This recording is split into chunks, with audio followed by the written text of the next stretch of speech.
नवरात्रों में कन्या पूजन का बड़ा विशेष महत्व बताया गया है हमारे शास्त्रों में।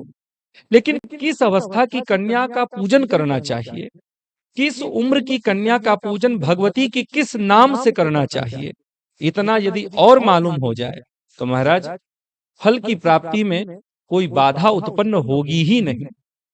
आप सदियों से कन्या पूजन करते चले आ रहे हैं, लेकिन फिर भी पूर्ण फल की प्राप्ति आपको नहीं हुई। जैसा शास्त्र में लिखा है कि कन्या पूजन करने मात्र से ये फल मिल जाता है, वो फल मिल जाता है, क्या आपको मालूम है कि किस अवस्था की कन्या का पूजन करने मात्र से क्या फल मिलता है और आपको वो फल मिला है? यदि नहीं तो ये पूरी विधि जान लीजिए। याद रखिएगा, हमारे शास्त्र में आया, देवी भागवत में आया है, तीसरे स्कंध में आया है, एक वर्षा न कर्तव्या कन्या पूजा विधौ नृप। महाराज लोग यहीं पर मिस्टेक कर देते हैं, यही गड़बड़ी हो जाती है। कन्या पूजा की बात हुई तो किसी भी उम्र किसी भी अवस्था की कन्या का पूजन कर लेते हैं, चाहे 1 वर्ष की कन्या हो, चाहे 20, 25, 28 साल की लड़की हो, कन्या है पूजन कर दिया। अपने मन की बस संतुष्टि कर लेते हैं, उन्हें विधि विधान से कोई लेना देना नहीं। और याद रखिएगा, शास्त्र विधि विधान के अनुसार चलता है, कर्मकांड विधि विधान के अनुसार चलता है। महाराज ये सब कर्मकांड के अंतर्गत आता है।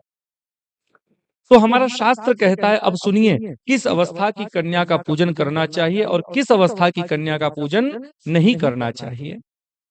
तो एक वर्षा न कर्तव्या कन्या पूजा विधौ नृप, कहा कि 1 वर्ष की कन्या का पूजा नहीं करनी चाहिए।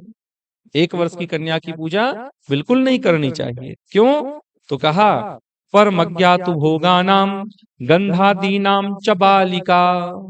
1 वर्ष की जो कन्या होती है कोई अछूत नहीं है, कोई दोष नहीं है, वो इसलिए नहीं करनी चाहिए। हमारे शास्त्र ने बताया कि वो कन्या भोग आदि पदार्थों के स्वाद से बिल्कुल अनभिज्ञ होती है।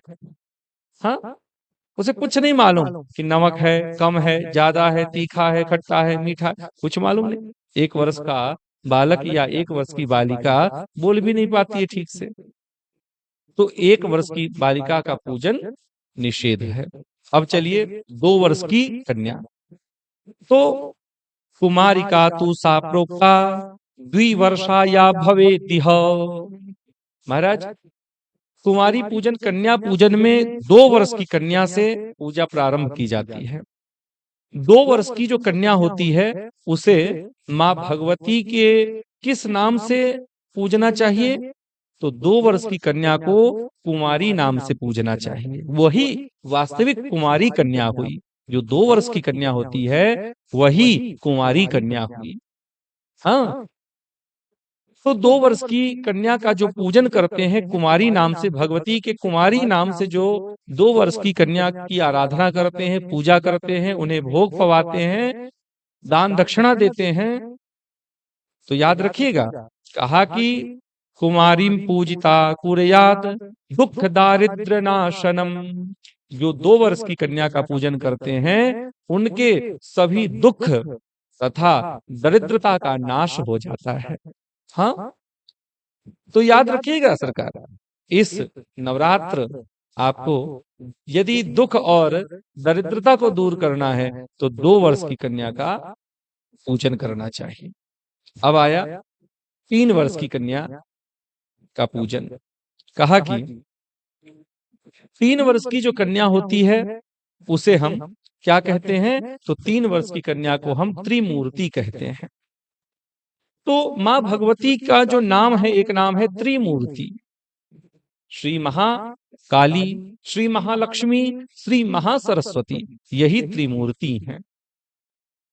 ऐं ह्रीं क्लीं, यही त्रिमूर्ति हैं।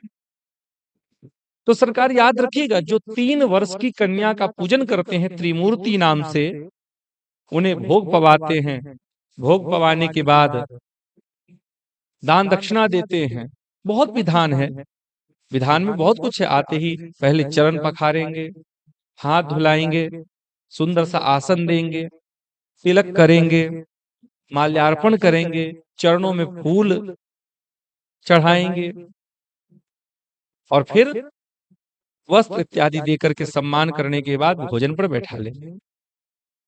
तो यदि आप 3 वर्ष की कन्या का पूजन करते हैं तो याद रखिएगा उससे आपको क्या प्राप्त होगा। तो जो 3 वर्ष की कन्या का पूजन करते हैं उन्हें अर्थ और काम की पूर्ति होती है, धन धान्य का आगमन होता है महाराज। हाँ, जो लोग 3 वर्ष की कन्या का पूजन करते हैं नवरात्रों में, तो उनके घर में धन धान्य की कोई कमी ही नहीं होती है। इस बात को याद रखिएगा। अब आया 4 वर्ष की कन्या। तो 4 वर्ष की जो कन्या होती है उसे कल्याणी कहा जाता है।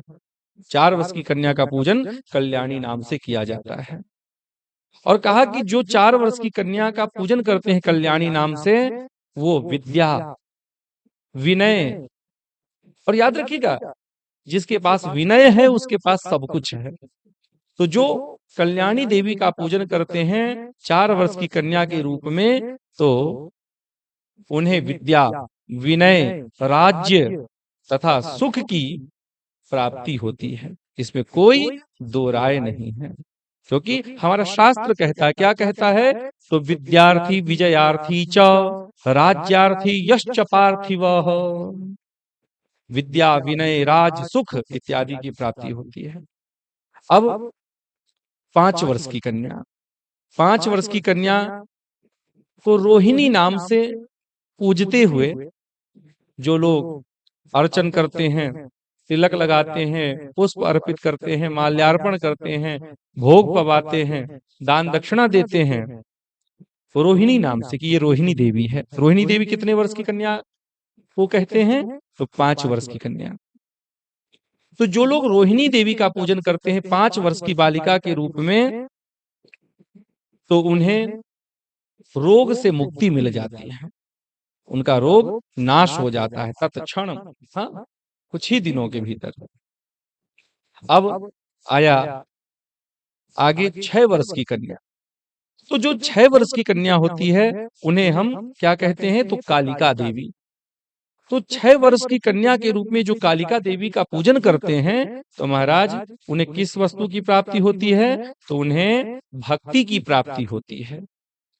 जिन्हें भक्ति की चाह हो वो कालिका देवी का पूजन करे। किस रूप में? तो 6 वर्ष की कन्या को अपने घर में बुलावें और बुला करके चरण धोएं, चरणोदक को अपने ऊपर छिड़कें, हाथ धुलाएं, और हाथ धुलाने के बाद गंधाक्षत से तिलक करें, और तिलक करने के बाद उन्हें माल्यार्पण करें, चरणों में पुष्प बिखेरें और बैठाल करके भोजन पवाएं, और भोजन पवाने के बाद दान दक्षिणा दें। यदि ऐसा करते हैं तो उन्हें भक्ति की प्राप्ति होती है। और भक्ति की तो प्राप्ति होती ही होती है, और सबसे बड़ा फल ये भी बताया गया है कि भक्ति की तो प्राप्ति होगी होगी और शीघ्र ही शत्रुओं का नाश हो जाएगा। तो महाराज जिनके खूब सारे शत्रु हैं, जो शत्रुओं से परेशान हैं, तो उन्हें 6 वर्ष की कन्या का पूजन करना चाहिए कालिका देवी के रूप में। और यदि वे ऐसा करते हैं तो शत्रु पर विजय प्राप्त करते हैं और भक्ति की प्राप्ति होती है। अब आगे चलते हैं हम 7 वर्ष की कन्या। 7 वर्ष की कन्या को चंडिका देवी कहते हैं, यानी चंडिका देवी का पूजन 7 वर्ष की बालिका के रूप में किया जाता है। तो जो लोग 7 वर्ष की बालिका का पूजन करते हैं उन्हें माँ भगवती चंडिका मान करके, तो उन्हें ऐश्वर्य की प्राप्ति होती है, यानी कि पब्लिसिटी प्राप्त होती है। चारों तरफ यश ही उनका फैलता चला जाता है, यश ही यश, सभी उनकी प्रशंसा करते हैं। और ये यश कोई मोहल्ले के स्तर पर, गांव स्तर पर, शहर स्तर पर नहीं, विश्व स्तर पर प्राप्त होता है ये यश। इसके बाद 8 वर्ष की बालिका। 8 वर्ष की बालिका को शांभवी देवी के रूप में पूजते हैं, यानी शांभवी देवी का पूजन 8 वर्ष की कन्या को बुला करके अपने घर पर करें, तो इससे दुख दारिद्र का नाश होता है तथा संग्राम में शत्रु पर विजय प्राप्त करता है वो साधक। तो जिसे संग्राम में शत्रु पर विजय प्राप्त करनी हो और दुख दारिद्र का नाश करना हो, तो वे 8 वर्ष की बालिका को अपने घर में बुलावे और माँ भगवती के शांभवी रूप का पूजन करे उस 8 वर्ष की बालिका में। इसके बाद आया 9 वर्ष की बालिका। 9 वर्ष की बालिका को दुर्गा कहते हैं। वास्तव में दुर्गा किसे कहते हैं? तो 9 वर्ष की बालिका को ही दुर्गा कहते हैं। और जो 9 वर्ष की बालिका को माता भगवती दुर्गा के रूप में देखते हुए उनका पूजन करते हैं, वे क्रूर शत्रु के विनाश कर डालते हैं। जो क्रूर से क्रूर शत्रु है, भयंकर से भयंकर, बलवान से बलवान, पराक्रमी से पराक्रमी शत्रु है, उसका नाश कर डालते हैं। और उग्र कर्म की साधना के निमित्त भी माँ भगवती दुर्गा यानी कि 9 वर्ष की बालिका का पूजन किया जाता है। साथ ही जो माँ भगवती दुर्गा का पूजन 9 वर्ष की बालिका के रूप में करते हैं, महाराज वे परलोक में सुख को प्राप्त करते हैं। अब 10 वर्ष की बालिका 10 वर्ष की बालिका को सुभद्रा देवी के रूप में पूजते हैं। और जो 10 वर्ष की बालिका को सुभद्रा देवी के रूप में पूजते हैं, वे मनुष्य समस्त मनोरथ को प्राप्त करते हैं। उनकी जो मनोरथ है, जो अभिष्ट वस्तु है, वे अपने अभिष्ट वस्तु को प्राप्त करते हैं। तो सरकार, ये आपने 9 दुर्गा पूजन, कुमारी पूजन, कन्या पूजन का विधान सुना, फल सुना। तो याद रखिएगा, केवल किसी भी कन्या का, किसी भी लड़की को बुलाया, किसी भी स्त्री को बुला करके और पूजन कर दिया, भाई अभी विवाह नहीं हुआ है, चाहे वो 28 साल की हो जाए, 30 साल की, 35 साल की हो जाए, नहीं नहीं, ऐसा नहीं होता है। किस अवस्था की कन्या होनी चाहिए और किस अवस्था की कन्या को किस रूप में पूजना चाहिए, इत्यादि ध्यान रख करके, और यदि आप कुमारी पूजन करते हैं तो आपकी समस्त कामनाएं पूर्ण होती हैं, जैसा हमारे शास्त्र में बताया गया है।